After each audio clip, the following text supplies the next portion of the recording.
नमस्कार। Government senior secondary school Jatlana Yamunanagar की तरफ से आप सभी को नमस्कार। आज हम 12वीं कक्षा का चैप्टर करेंगे। पुस्तक का नाम है स्वतंत्र भारत में राजनीति, अध्याय 5, और अध्याय का नाम है कांग्रेस प्रणाली, चुनौतियाँ और पुनर्स्थापना। आपको याद होगा कि कांग्रेस जब लगातार जीतती रही और लंबे समय तक शासन करती रही तो कांग्रेस प्रणाली इसको कहा जाने लगा था। चैप्टर 2 में हमने इस बात को जानने की कोशिश की थी। तो ये आज हमारा अध्याय है। 5वां जो अध्याय है वो काफ़ी बड़ा है, इसलिए हम उसको 3 पार्ट्स में करेंगे। तो आज हम पहला पार्ट्स करा रहे हैं और इसका नाम है पंडित जवाहरलाल नेहरू के बाद राजनीतिक उत्तराधिकार का प्रश्न। कि जब पंडित जवाहरलाल नेहरू की मृत्यु हुई उसके बाद ये प्रश्न पैदा हुआ कि अगला देश का प्रधानमंत्री कौन बनेगा। तो कांग्रेस ने उस प्रश्न को कैसे सुलझाया, इसके बारे में जानने का प्रयास करेंगे। पंडित जवाहरलाल नेहरू के बाद राजनीतिक उत्तराधिकार का प्रश्न। 1963 से पंडित जवाहरलाल नेहरू बीमार चल रहे थे, अतः यह सवाल उठ खड़ा हुआ कि नेहरू के बाद देश का अगला प्रधानमंत्री कौन होगा। बहुत से लोगों को यह शक था कि नेहरू की मृत्यु के बाद उत्तराधिकार का प्रश्न खड़ा हो जाएगा, जिसे कांग्रेस सही ढंग से नहीं सुलझा पाई। उत्तराधिकार आप समझते हो कि जब एक व्यक्ति मर जाता है तो उसका वारिस कौन बनेगा, इस पर हम आज विचार विमर्श कर रहे हैं। तो उत्तराधिकार का प्रश्न खड़ा हो जाएगा जिसे कांग्रेस सही ढंग से नहीं सुलझा पाएगी। भारत से बाहर भी बहुत सारे लोगों को संदेह था कि नेहरू की मृत्यु के बाद भारत में लोकतंत्र कायम भी रह पाएगा या नहीं, क्योंकि जिस तरह से लोकतांत्रिक शासन प्रणाली को अपनाया था हमने, तो कुछ लोगों को ये भी शक था कि क्या होगा इसके बाद। इसके अलावा यह भी आशंका थी कि बहुत सारे देशों की तरह भारत भी राजनीतिक उत्तराधिकार के प्रश्न को हल नहीं कर पाएगा, इसलिए सेना को शासन की बागडोर संभालनी होगी। बहुत सारे ये भी कह रहे थे कि जब नहीं सुलझा पाएंगे ठीक प्रकार से इस प्रश्न को, उत्तराधिकार को, तो हार के सेना को शासन अपने हाथ में लेना पड़ेगा। इस प्रकार अलग अलग प्रकार के लोगों में संदेह थे, शक थे। तो ये हो रहा था लाल बहादुर शास्त्री को प्रधानमंत्री बनाना। 27 मई 1964 को पंडित जवाहरलाल नेहरू का निधन हो गया। ये आपने याद रखना है मृत्यु को, कई बार ये क्वेश्चन आता है। जिस समय नेहरू का निधन हुआ उस समय के कामराज कांग्रेस के अध्यक्ष थे। के कामराज कांग्रेस के अध्यक्ष थे। ये के कामराज जी हैं जो उस समय कांग्रेस के अध्यक्ष थे, और कांग्रेस अध्यक्ष की जिम्मेदारी होती है कि वो शासन की बागडोर किसको सौंपेगा। ये भी उन्हीं का चित्र है, के कामराज जी का, दक्षिण भारत से आते थे। उन्होंने जब अगले प्रधानमंत्री के लिए पार्टी के अन्य नेताओं से सलाह ली तो सभी ने लाल बहादुर शास्त्री का नाम सुझाया। तो इसका मतलब है कि कोई ना कोई बात होगी लाल बहादुर शास्त्री में, जिसके कारण जब पार्टी के अन्य लोगों से बातचीत की गई तो सभी ने श्री लाल बहादुर शास्त्री जी के ही नाम पर मोहर लगाई। ये लाल बहादुर शास्त्री जी हैं, देश के एक ईमानदार प्रधानमंत्री। लाल बहादुर शास्त्री नेहरू के मंत्रिमंडल में रेल मंत्री रह चुके थे तथा अपनी सादगी और ईमानदारी के लिए प्रसिद्ध थी। कहते हैं कि लाल बहादुर शास्त्री जितना ईमानदार व्यक्ति अब तक नहीं हुए हैं, और सीधे साधे आदमी थे, बिल्कुल छोटे से कद के, सादगी और ईमानदारी के लिए प्रसिद्ध थे।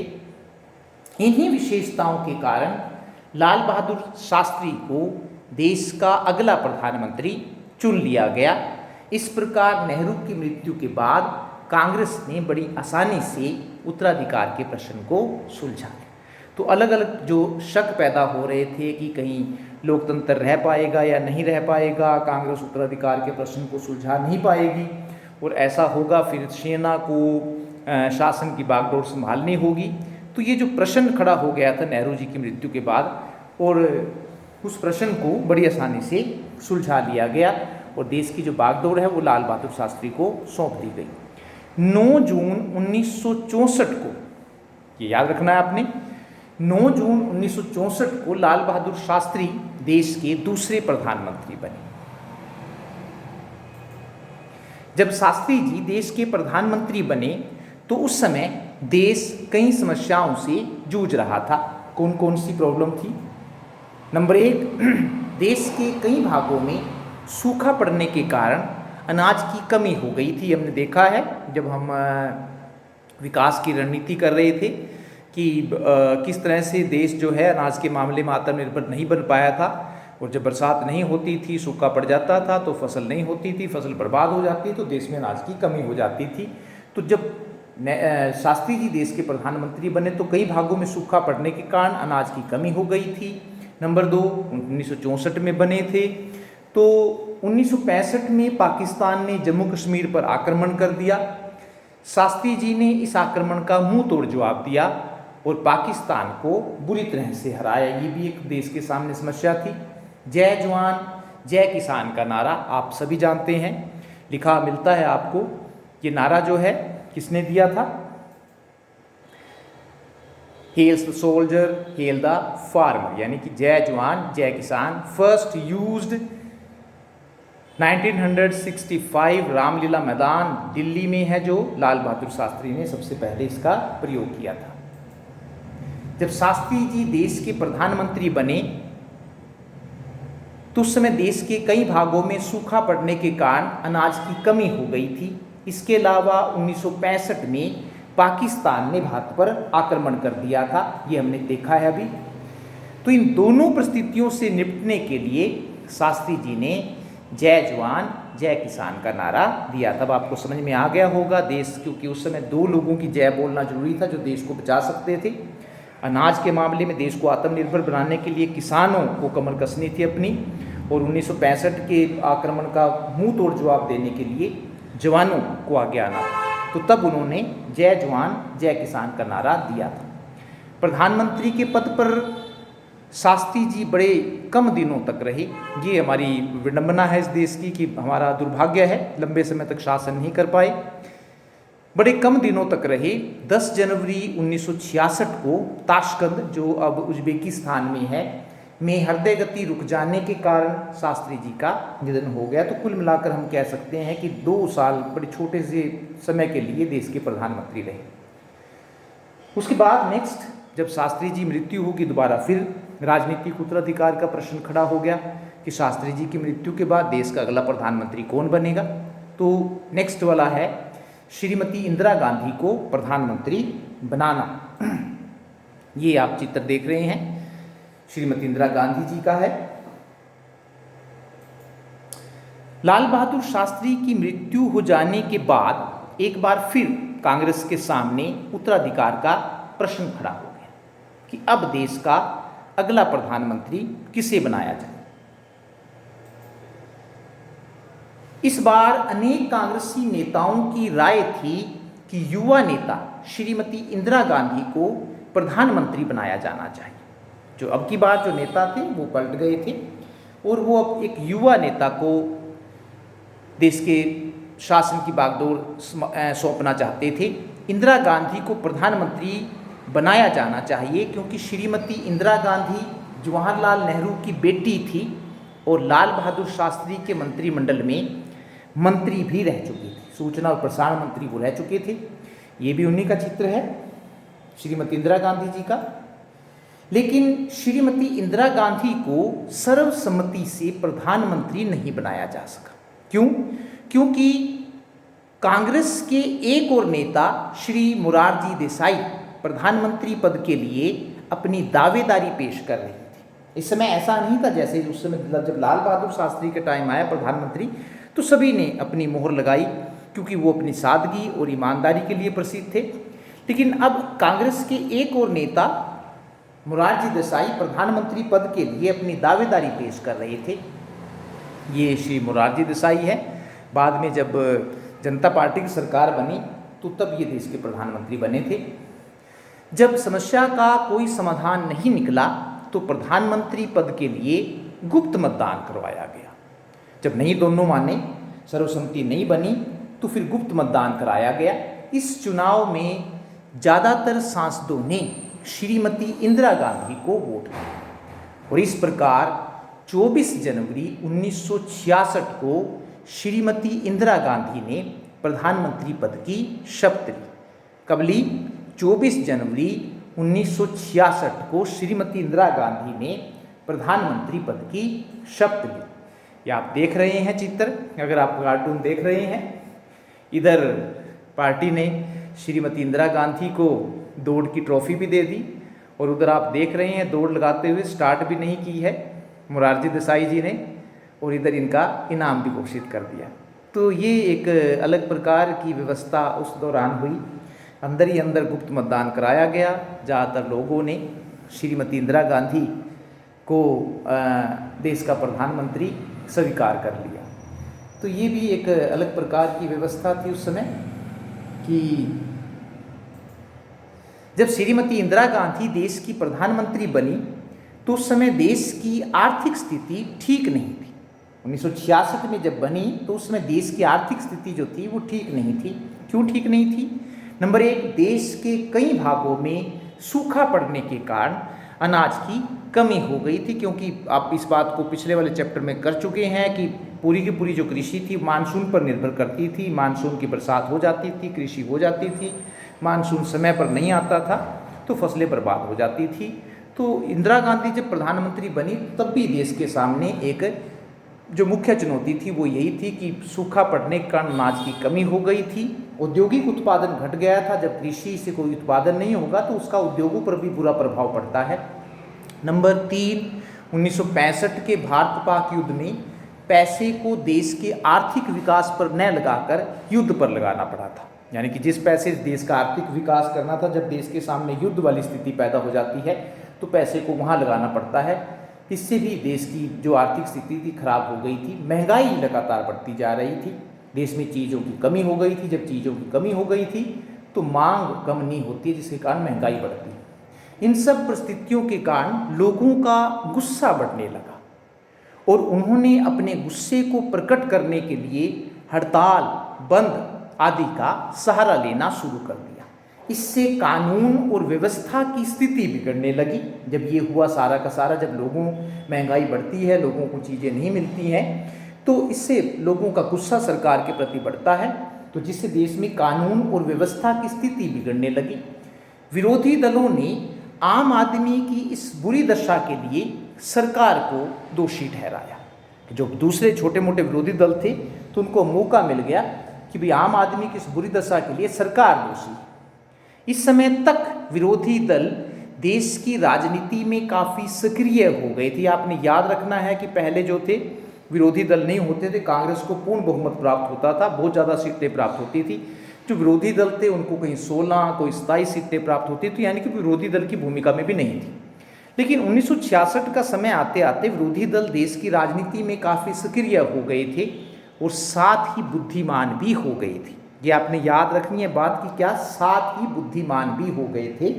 कितने सालों में व्यक्ति को पता लग जाता है कि क्यों हार रहे। विरोधी दलों ने पिछले 3 आम चुनावों का बारीकी से अध्ययन करने के बाद यह निष्कर्ष निकाला कि प्रत्येक चुनाव में कांग्रेस को कुल वोटों का केवल 45% ही प्राप्त हुआ था। समझ रहे हैं आप इस बात को?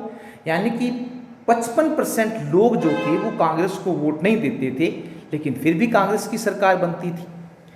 तो निष्कर्ष निकाला कि प्रत्येक चुनाव में कांग्रेस को कुल वोटों का केवल 45% ही प्राप्त हुआ था, लेकिन फिर भी कांग्रेस जीतती रही थी और विरोधी दल हारते रहे। ये सोचने वाली बात है कि 55% लोग कांग्रेस को वोट नहीं देते थे, सिर्फ 45% कांग्रेस को वोट देते थे और फिर भी कांग्रेस जीतती थी और विरोधी दल हारते थे। इसके आगे जानने की कोशिश करेंगे ऐसा क्यों था।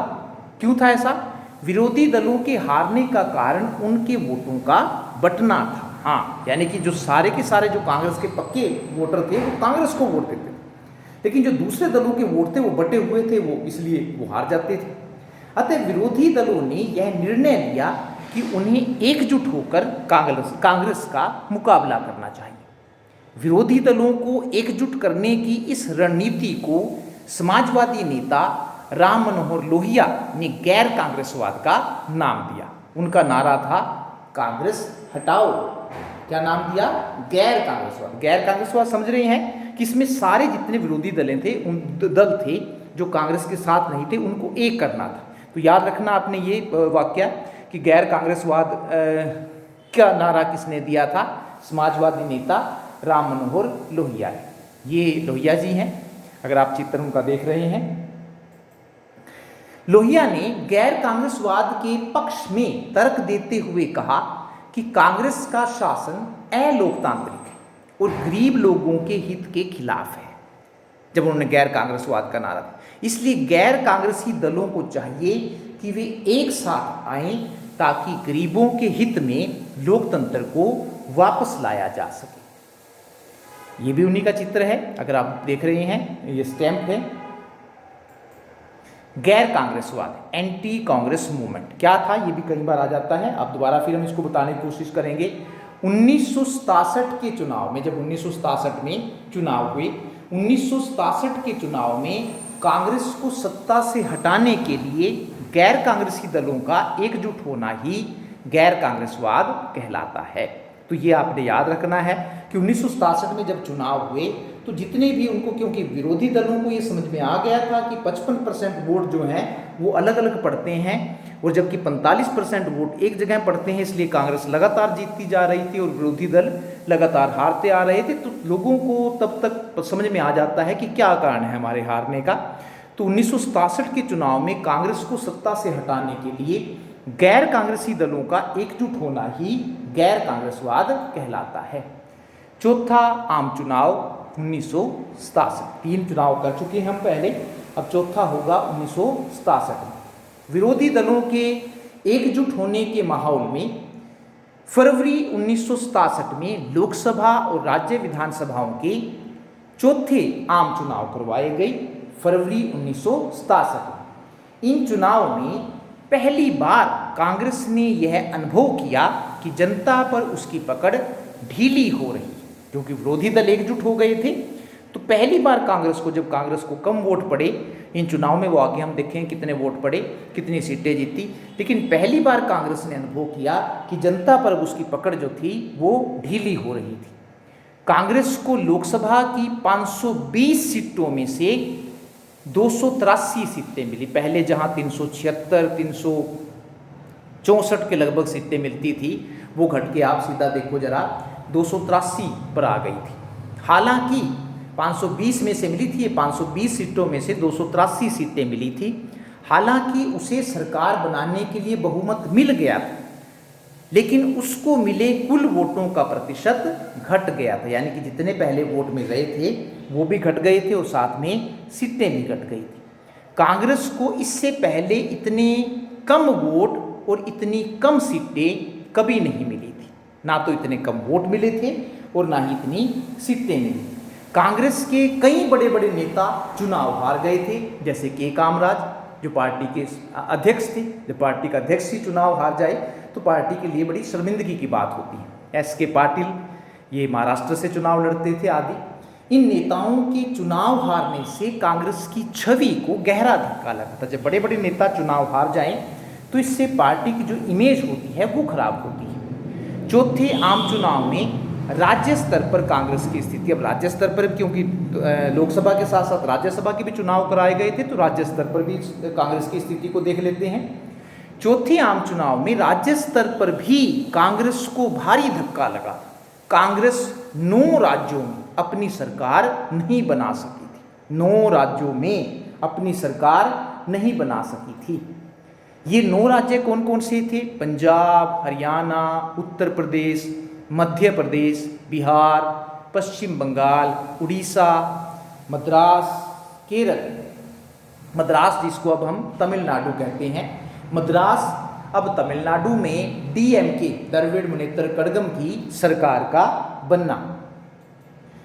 मद्रास अब तमिलनाडु में एक क्षेत्रीय दल, जो वहाँ पर रीजनल पार्टी थी, एक क्षेत्रीय दल डीएमके ने पूर्ण बहुमत प्राप्त किया और गैर कांग्रेसी सरकार बनाई। चुनावी इतिहास में यह पहली घटना थी जब किसी गैर कांग्रेसी दल को किसी राज्य में पूर्ण बहुमत मिला।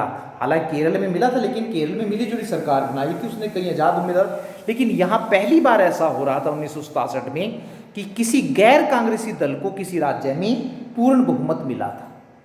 बाकी 8 राज्यों में भी विभिन्न राजनीतिक दलों ने आपस में मिलकर गैर कांग्रेसी सरकारें बनाई। उस समय आमतौर पर यह कहा जाने लगा था कि यदि दिल्ली से हावड़ा जाने वाली ट्रेन में बैठो तो यह ट्रेन अपने पूरे रास्ते में एक भी केंद्र शासित राज्य से, एक भी कांग्रेस शासित, यहाँ पर कांग्रेस आएगा, तो अगर पूरे वहाँ से बैठो दिल्ली से और हावड़ा अगर आप जाते हैं पश्चिम बंगाल में, तो यह ट्रेन अपने पूरे रास्ते में एक भी कांग्रेस शासित राज्य से होकर नहीं गुजरेगी। यानी कि 9 राज्यों में कांग्रेस अपनी गद्दी गंवा चुकी थी। राज्यों में कांग्रेस की इस दुर्गति ने लोगों को अचंभे में डाल दिया, क्योंकि भारत के लोगों को केंद्र और राज्य स्तर पर कांग्रेस की सरकार देखने की आदत पड़ गई थी। आम आदमी यह सोचता ही नहीं था कि कभी कांग्रेस को भी सत्ता से अलग किया जा सकता। लोगों में एक धारणा बन गई थी कि लोगों को इतना विश्वास हो गया था कि कांग्रेस को तो हराया नहीं जा सकता है। लेकिन 1967 में ये जो धारणा थी ये टूटी। जो आम आदमी सोचता था कि कांग्रेस को सत्ता से अलग नहीं किया जा सकता था, वो हो रहा था। 1967 का चौथा आम चुनाव, जिसको हम कहते हैं राजनीतिक भूकंप, आ गया था। क्यों कहते हैं इसको राजनीतिक भूकंप, जरा देख लेते हैं। 1967 के चौथे आम चुनाव को राजनीतिक विश्लेषकों ने राजनीतिक भूकंप की संज्ञा दी।